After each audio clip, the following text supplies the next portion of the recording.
ప్రపంచవ్యాప్తంగా ప్రతి తెలుగువాడు గత 2 రోజులుగా చర్చించుకునే చర్చ పులివెందులకు ఏమైంది, పులివెందులలో ఏమైంది? ఏమీ కాలేదు.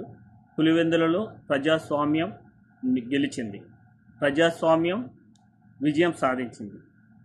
గత 2 రోజుల క్రితం జరిగిన జడ్పీటీసీ ఎన్నికల్లో పులివెందుల్లో తెలుగుదేశానికి 6,716 ఓట్లుతో ఘన విజయం సాధించింది. జడ్పీటీసీ ఎన్నికల్లో వైసీపీకి కేవలం 683 ఓట్లు మాత్రమే వచ్చాయి. కానీ చాలామంది వైసీపీ సానుభూతి పరులు అక్కడ ఏదో జరిగింది, తెలుగుదేశం ఏదో మ్యానిపులేషన్ చేసిందనే రీతిలో వాళ్ళ ఓటమిని జీర్ణించుకోలేక వాళ్ళ సంతృప్తి కోసం, ఆత్మసంతృప్తి కోసం మాట్లాడటం మనందరం చూస్తున్నాం. అయితే గతంలో జరిగినటువంటి ఈ సర్వే, ఈ జడ్పీటీసీ ఎన్నికలకు సంబంధించి కేకే సర్వే చెప్పిన లెక్కలు ఏ విధంగా ఉన్నాయంటే, తెలుగుదేశానికి 65%, వైసీపీకి 35%, ఆత్మసాక్షి తెలుగుదేశానికి 62%, వైసీపీకి 38%, ఆరామస్థాన్ సర్వే అయితే 52% తెలుగుదేశం, 48% వైసీపీ అని చెప్పేసి గతంలోనే స్పష్టంగా వాళ్ళు చెప్పడం జరిగింది. అయితే ఇప్పటి వరకు కూడా పులివెందుల ప్రజలు బయటకు వచ్చి ఎక్కడ మా ఓటుని మేము వినియోగించుకోలేదు, మా ఓటుని కనీసం మమ్మల్ని బూత్లో కూడా పంపలేదని ఎవ్వరు కూడా స్టేట్మెంట్ ఇవ్వలేదు. పులివెందుల ప్రజలు చాలా కసిగా వెళ్ళి ఓట్లు వేశారు. ప్రతి ఒక్కరు కూడా వాళ్ళ ఓటుని స్వేచ్ఛగా ఉపయోగించుకున్నారు.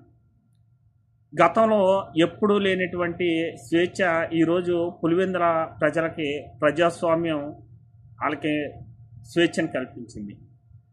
ఒక రకంగా చెప్పాలంటే పులివెందులలో వైఎస్ఆర్ ఫ్యామిలీకి తప్ప అక్కడ ప్రజలు నాకు తెలిసినంత వరకు ఎవరికి భయపడే మనుషులు కాదు. గతం నుంచి కూడా అక్కడ జరిగింది అదే. కానీ ఈరోజు తెలుగుదేశం పార్టీ, కూటమి ప్రభుత్వం పులివెందుల ప్రజలకి పూర్తి స్వేచ్ఛని, వాళ్ళ ఇంతవరకు ఏదైతే బంధించి ఉన్నారో వాళ్ళ యొక్క సంఖ్యల్ని తెంచి స్వేచ్ఛగా వాళ్ళ హక్కును వినియోగించుకునే విధంగా ప్రజాస్వామ్యం పనిచేసింది. అదేవిధంగా ఎన్నికల కమిషన్ పనిచేసింది, అదేవిధంగా పోలీసు వ్యవస్థ పనిచేసింది. గతంలో నిన్న ఒక జగన్ గారి వీడియో చూస్తే ఎవరి గ్రామంలో ఉన్న బూత్లో వాళ్ళు ఓటు హక్కుని వినియోగించుకోకుండా పక్క గ్రామ బూత్కి పంపించారు, మార్చారని చెప్పి చెప్పడం జరిగింది. ఇది చాలా శుభపరిణామం. కారణాలు కూడా మనందరికీ తెలిసిన విషయం. ఎవరి గ్రామంలో వారే గనక ఓటు వేసుకునే అవకాశం గనక వాళ్ళకి, ప్రత్యేకించి పులివెందుల ప్రజలకు గనక ఇచ్చుంటే గనక అక్కడ లోకల్గా ఉన్నటువంటి నాయకులు, లోకల్గా ఉన్నటువంటి బూత్ ఏజెంట్ల యొక్క బెదిరింపులు, అదేవిధంగా దాడులు ఏ విధంగా ఉంటాయో తెలుగు ప్రజలందరికీ కూడా తెలుసు.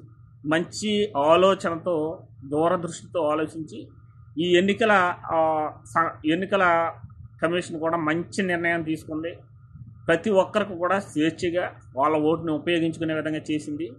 నిజమైన ఓటు ఈరోజు పులివెందుల్లో ఓటు హక్కు నిజమైన వాళ్ళ ఏదైతే భావించారో, వాళ్ళ మనసులో ఏదైతే ఉందో, ఏ నాయకుడికైతే వాళ్ళు పట్టం కట్టాలనుకున్నారో ఆ విధంగా ఓటు హక్కుని వినియోగించుకొని వాళ్ళు ఒక నాయకుని ఎన్నుకోవటం జరిగింది. అంచేత ఎవ్వరు కూడా అపోహలు పడవసరం లేదు. రాబోయే రోజుల్లో కూడా ఈ విధమైనటువంటి స్వేచ్ఛని ఆంధ్రప్రదేశ్ అంతా చోట కల్పించాలి. వాళ్ళకి నచ్చిన నాయకుడిని, నచ్చిన పార్టీని వాళ్ళ స్వతంత్రంగా ఎన్నుకుని చట్టసభలకు పంపే అవకాశాన్ని కల్పించాలి. ఏ ధనంతోనో లేదంటే వాళ్ళకున్న బ్యాక్గ్రౌండ్తోనో సామాన్యమైనటువంటి ఓటర్లను భయభ్రాంతులకు గురి చేసి అధికారంలోకి రావడం వల్ల ప్రజాస్వామ్యం కూనవుతుంది. పాలన ఎంత అన్యాయంగా జరుగుతుందో మనందరం చూస్తున్నాం. అంచేత ఇటువంటి ప్రజాస్వామ్యమైనటువంటి ఎన్నికలు రాబోయే రోజుల్లో కూడా ఆంధ్ర రాష్ట్రం అంతా జరగాలని కోరుకుంటున్నాను. ఎవ్వరు కూడా ఎటువంటి అపోహలు పడక్కర్లేదు. పులివెందుల ప్రజలు చాలా క్లారిటీగా ఉన్నారు. వాళ్ళ ఓటు హక్కుని చాలా నిబద్ధతగా, న్యాయంగా ఉపయోగించుకున్నారు. వాళ్ళు ఎక్కడా కూడా మాకు అన్యాయం జరిగిందని కానీ, మా ఓటుని మేము వేసుకోలేదని కానీ ఎక్కడ ఎటువంటి స్టేట్మెంట్ ఇవ్వలేదు. అంచేత స్వచ్ఛంగా జరిగిన ఎన్నికల్లో స్వచ్ఛమైన నాయకుడికి ఓట్లేసి గెలిపించుకున్నారు.